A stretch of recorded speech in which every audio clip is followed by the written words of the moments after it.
नमस्कार।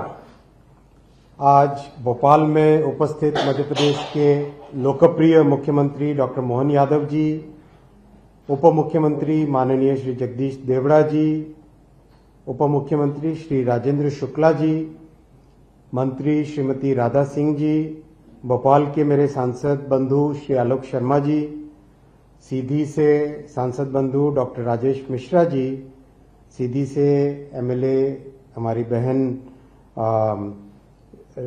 रीति जी, डीआरएम उपस्थित सभी साथी, रेलवे के अधिकारी और मीडिया के सभी साथी, आप सबको मेरा नमस्कार।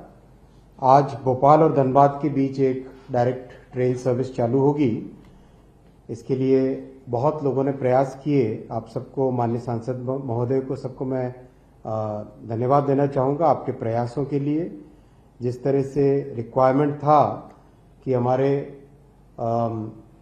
भोपाल से सीधी धनबाद और चोपन तक की एक सर्विस हो, ऊर्जा का क्षेत्र है बड़ा, ये वो सर्विस आज चालू होगी।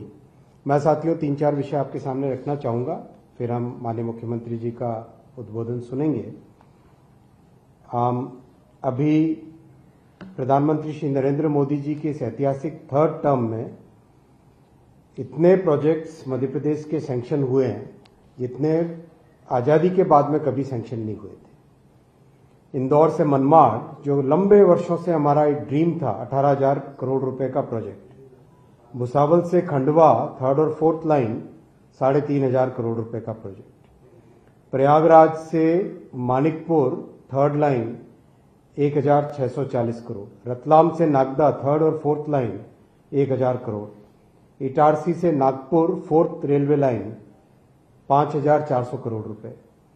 इटारसी भोपाल बीना 4th लाइन, ये बहुत बड़ा इंपॉर्टेंट कॉरिडोर है, 4,300 करोड़।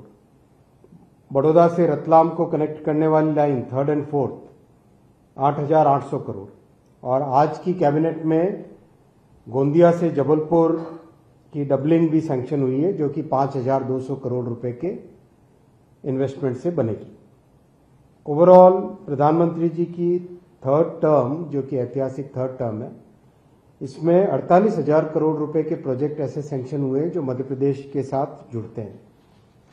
और मध्य प्रदेश में रेलवे के 1,15,000 करोड़ रुपए के सारी परियोजनाएं चल रही है जो मध्य प्रदेश के साथ जुड़ती हैं।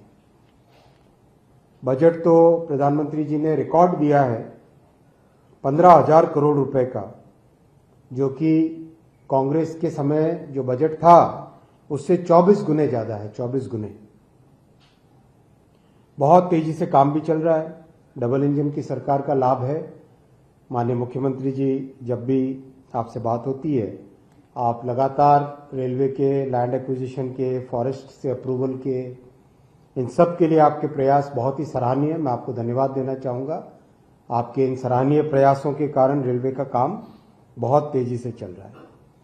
और जो सबसे बड़ा प्रोजेक्ट अभी इस बजट में, जो कि मध्य प्रदेश के लिए एक इंडस्ट्रियल ग्रोथ के लिए बहुत बड़ा वरदान साबित होगा, उस प्रोजेक्ट का मैं उल्लेख करना चाहूँगा, विशेष उल्लेख।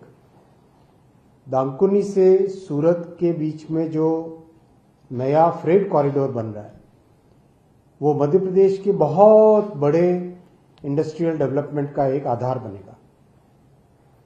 ये फ्रेट कॉरिडोर पश्चिम बंगाल में दांकुनी से आरंभ होगा, उड़ीसा को क्रॉस करते हुए छत्तीसगढ़ में आएगा, छत्तीसगढ़ को पार करते हुए मध्य प्रदेश में आएगा, और मध्य प्रदेश का बड़ा एक इंडस्ट्रियल हिस्सा इससे जुड़ेगा। और जैसा दुनिया भर में देखा गया है, जहां जहां फ्रेट कॉरिडोर बनते हैं, चाहे अमेरिका का उदाहरण देख लें, चाहे जर्मनी का देख लें, चाहे चाइना का देख लें एग्जाम्पल, जहां जहां फ्रेट कॉरिडोर बनता है, उस फ्रेट कॉरिडोर के आसपास इंडस्ट्रियल ग्रोथ तेजी से होती है। तो अब मध्य प्रदेश इस फ्रेट कॉरिडोर के कारण वेस्ट कोस्ट पे, पश्चिमी तट पे हमारे जितने पोर्ट्स हैं, चाहे गुजरात के पोर्ट्स हों, चाहे महाराष्ट्र के पोर्ट्स हों, इनसे बहुत अच्छे तरीके से जुड़ जाएगा। वाडवन पोर्ट बन रहा है महाराष्ट्र में, जो कि दुनिया का सबसे बड़े पोर्ट्स में जिसकी गिनती होएगी जब बनेगा। वैसे ही अभी एग्जिस्टिंग हजीरा पोर्ट है, मुंद्रा पोर्ट है, नए पोर्ट्स बन रहे हैं। इन सब पोर्ट के साथ जब मध्य प्रदेश एक हाई स्पीड फ्रेट कॉरिडोर से जुड़ेगा तो हमारे मध्य प्रदेश की किसी भी इंडस्ट्री को, चाहे कंटेनर हो, चाहे बल्क कार्गो हो, कोई भी तरह का कार्गो हो, इंपोर्ट करना या एक्सपोर्ट करना दोनों ही आसान हो जाएंगे। इससे मध्य प्रदेश की इंडस्ट्रियल ग्रोथ बढ़ेगी और एक जो स्वप्न है माननीय प्रधानमंत्री जी का, माननीय मुख्यमंत्री जी का जो विजन है, वो विजन पूरा होगा।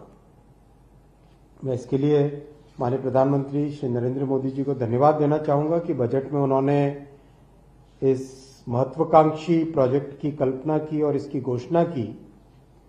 वो घोषणा बहुत जल्दी पूरा करेंगे। उसका डीपीआर बन रहा है। जैसे ही डीपीआर बनता है मैं माननीय मुख्यमंत्री जी आपके पास भोपाल आऊंगा, हम लोग बैठ के इसकी चर्चा करेंगे और अलाइनमेंट में क्या हमें रखना चाहिए, किस तरह से आपके इंडस्ट्रियल सपने को हम पूरा कर सकते हैं, वो आपके साथ मिलकर बैठकर तय करेंगे।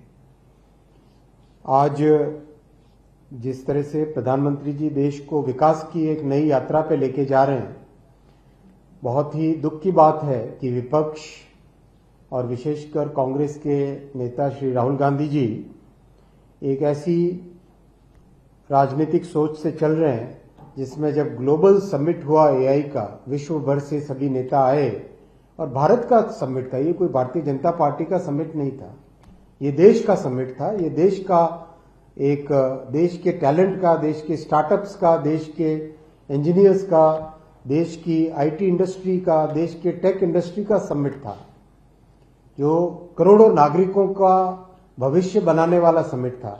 उसमें आके जिस तरह का व्यवहार किया, जिस तरह का प्रदर्शन किया, उससे उनकी सोच, उनकी थॉट प्रोसेस, उनकी राजनीति कितनी गिरी हुई है, कितना वो नेगेटिव थॉट प्रोसेस में बैठे हैं, वो बहुत क्लियरली दिखाई देता है।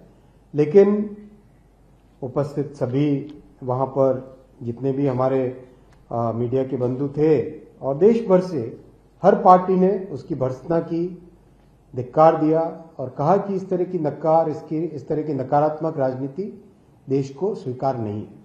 वैसे ही आज किसान महाचौपाल भोपाल में थी।